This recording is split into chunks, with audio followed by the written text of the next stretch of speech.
Możliwość słuchania muzyki pod wodą, budowana pamięć, przewodnictwo kostne czy analiza techniki pływackiej. To wszystko oferują nowe słuchawki Suunto, które niespodziewanie pojawiły się pod koniec 2024 roku. Przyjrzeliśmy się im bliżej i jeśli zastanawiacie się, czy to sprzęt dla Was, obejrzyjcie koniecznie, jak Suunto Aqua prezentują się na co dzień. Witajcie na kanale Sportowe Testy. To nie są pierwsze słuchawki Suunto, które przeszły przez nasze ręce. W zeszłym roku testowaliśmy model Wing. W dużej mierze Aqua są do Wing podobne, jeśli chodzi o zastosowaną technologię, jakość dźwięku czy wykonanie i wygląd. Dlatego tutaj skupimy się na tym, co nowego oferuje Aqua, czym różni się od Wing i komu najbardziej może się przydać. Najważniejszy wyróżnik tych słuchawek zdradza już sama nazwa. Aqua są stworzone do wody. Mają wbudowaną pamięć 32 GB, którą możemy zapełnić muzyką i słuchać jej podczas pływania. Jak to wygląda w praktyce? Trochę prosto, trochę żmudnie. Obsługiwane są różne formaty plików muzycznych. Aby wgrać je do słuchawek, musimy podłączyć do nich powerbanka, który jest w zestawie, a następnie jego do komputera za pomocą kabla USB-C, który również jest dołączony. Muzykę wrzucamy do folderu Music i gotowe. Możemy jej słuchać. Cała procedura brzmi łatwo i jest łatwa, ale jedna rzecz mogłaby wyglądać inaczej. Niestety w folderze pliki nie mogą być umieszczane w podfolderach, tylko wrzucamy je luzem. Jest to pewnym kłopotem, jeśli naraz wrzucamy tych plików dużo, a później chcielibyśmy je mieć poukładane albumami lub wykonawcami, czy jak tam sobie chcemy. Możemy to zrobić w aplikacji po załadowaniu muzyki, bo jest tam opcja tworzenia playlist i możemy grupować muzykę jak chcemy. Jest łatwo i przyjemnie, jak utworów jest mało i mają nazwy. Jak jest ich dużo, to jest trudniej, bo dodatkowo po przypisaniu danego utworu do jednej playlisty, przy tworzeniu kolejnej nie jest on oznaczony w żaden sposób, że już go gdzieś przypisaliśmy. Czyli za każdym razem mamy pełną listę wszystkich wgranych plików.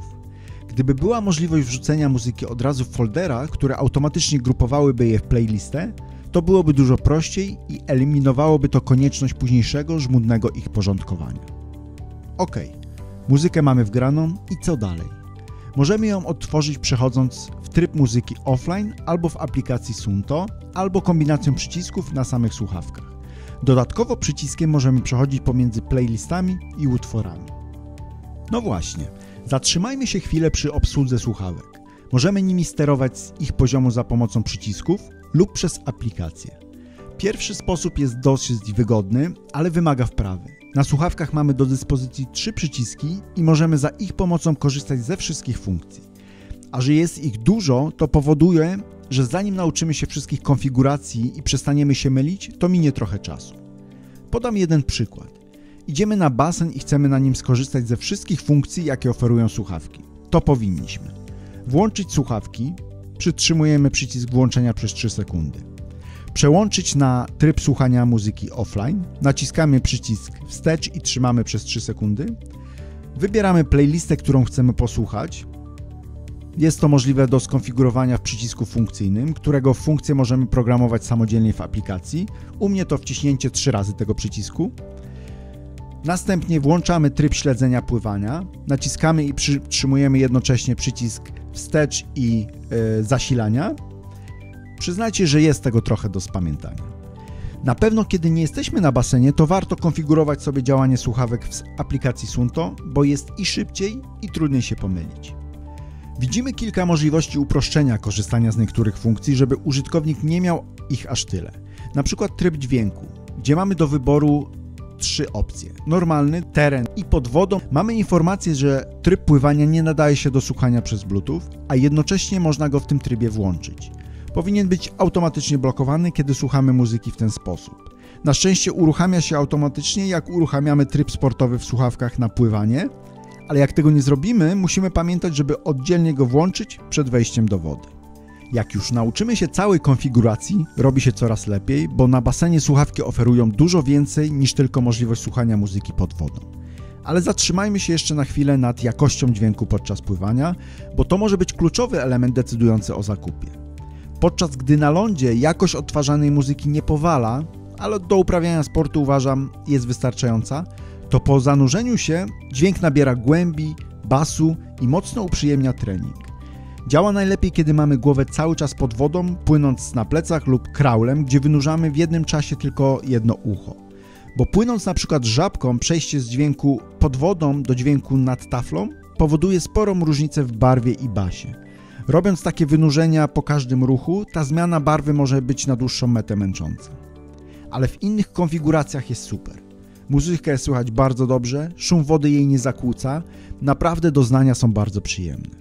Aż prosi się, aby w przyszłości pojawiła się możliwość zapisania w pamięci słuchawek muzyki czy podcastów z serwisów streamingowych, które później moglibyśmy odtwarzać pod wodą. Ale te słuchawki pod wodą nie tylko odtwarzają muzykę. Mogą śledzić też jak pływamy. Mierzą szereg parametrów, dzięki którym możemy doskonalić technikę pływania różnymi stylami. Między innymi są to różne kąty ułożenia głowy, częstość oddechów czy czas ślizgu przy pływaniu żabką. Możliwe jest śledzenie pływania tylko korzystając ze słuchawek lub możemy je połączyć z zegarkiem Suunto. Wtedy na zegarku widzimy dane zbierane przez słuchawki podczas pływania. I w podsumowaniu ćwiczenia możemy je analizować w aplikacji razem z danymi zarejestrowanymi przez zegarek. Jak nie sparujemy słuchawek z zegarkiem, trening również się zapisze i będą tam tylko wtedy parametry rejestrowane przez słuchawki. Na podstawie analizy tych parametrów możemy modyfikować swoją technikę pływania przez zmianę kątów ułożenia głowy i obserwować postępy w kolejnych treningach. Śledzenie pływania to oprócz muzyki pod wodą chyba największa wartość tych słuchawek. To w końcu argument, który może przekonać użytkowników zegarków Suunto, że warto kupić słuchawki Suunto, bo dzięki temu mamy coś więcej niż w słuchawkach innych marek. Aqua ma to, czego nie miały słuchawki Wing. To krok w dobrą stronę i jeśli Suunto w przyszłości będzie to rozwijało i na przykład doda w słuchawkach czujnik tętna umożliwiający pomiar na skroni podczas pływania, to będzie prawdziwa petarda. A to jeszcze nie wszystko, bo Aqua ma kilka dodatkowych funkcji sportowych przydatnych na lądzie, dotyczących wykrywania i analizy ruchu. I tak, mamy ostrzeżenie o zmęczeniu odcinka szyjnego, funkcja dla rowerzystów, ale nie tylko. Przypomina o konieczności poruszania szyją po zbyt długim trzymaniu jej w tej samej pozycji, aby zapobiec nadwyrężeniom i urazom. Możemy wybrać interwał czasowy, po którym dostaniemy informację, jeśli przez ten czas nasza szyja będzie nieruchoma. Fajna sprawa podczas jazdy rowerem, ale może się też przydać podczas pracy przy komputerze, żeby zapobiegać bólom szyi i karku. Możemy też za pomocą słuchawek wykonać test ruchomości szyi. Oceniane jest zgięcie, rozciągnięcie, rotacja i zgięcie boczne szyi. Test jest bardzo prosty do wykonania i po nim widzimy, czy mamy zachowaną symetrię w ruchach na obie strony, czy jest jakaś asymetria, której powinniśmy się przyjrzeć. Pomiary są zapisywane w dzienniku w aplikacji, więc możemy sprawdzać je regularnie i kontrolować stan naszej szyi. Fajna jest też opcja, w której możemy dokonać pomiaru w trybie gościa, którego wynik nie będzie zachowany w dzienniku, więc nie zaburzy naszych indywidualnych pomiarów, a znajomemu lub komuś z rodziny będziemy mogli wykonać taki test. I to nie wszystko. Mamy jeszcze jeden test, oceny skoku, który dostarcza informacji na temat siły dolnych partii ciała oraz zmęczenia nerwowo-mięśniowego. To test, jaki oferuje też w swoich zegarkach Polar. Test polega na tym, że będąc wypoczętym robimy pomiar wzorcowy w celu ustalenia punktu wyjścia. Następnie, wykonując ocenę skoku po treningach, możemy sprawdzić stopień zmęczenia i regeneracji. Wyniki oceny są przedstawione w formie wykresu w menu oceny skoków w aplikacji Suunto. Mieliśmy pewne problemy z uruchomieniem tego testu na telefonie z systemem iOS, gdzie aplikacja się na nim zawieszała. W systemie Android działała bez zarzutów. Co jeszcze warto dodać, to przez Suunto Aqua możemy rozmawiać, odbierać i kończyć połączenia ruchem głowy jak w Wing. Możemy też tak sterować muzyką.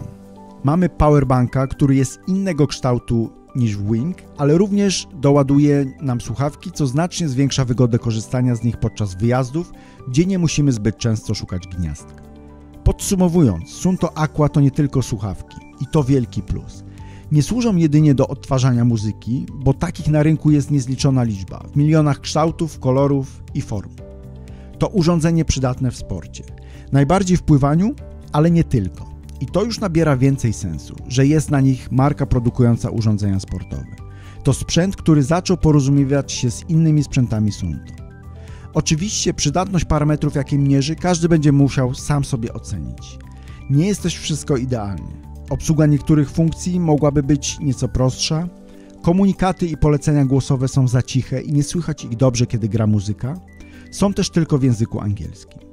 Zdarzały się też sporadyczne zawieszenia aplikacji przy obsłudze i wykonywaniu testów. Ale nie możemy tego pomysłu nie pochwalić, bo te słuchawki sportowe nie są sportowe tylko dlatego, że nie spadają z głowy podczas biegania czy staniu na rękach, ale mierzą parametry, których nie mierzy zegarek. Mogą więc być jego dopełnieniem. Tak się tworzy ekosystem urządzeń współpracujących ze sobą. Za to dla Suunto należą się brawa i z ciekawością będziemy wypatrywali dalszego ciągu, bo takie działania pozwalają wyróżnić się Suunto na tle innych firm. A wy co sądzicie o nowych słuchawkach Suunto? Dajcie znać koniecznie w komentarzu.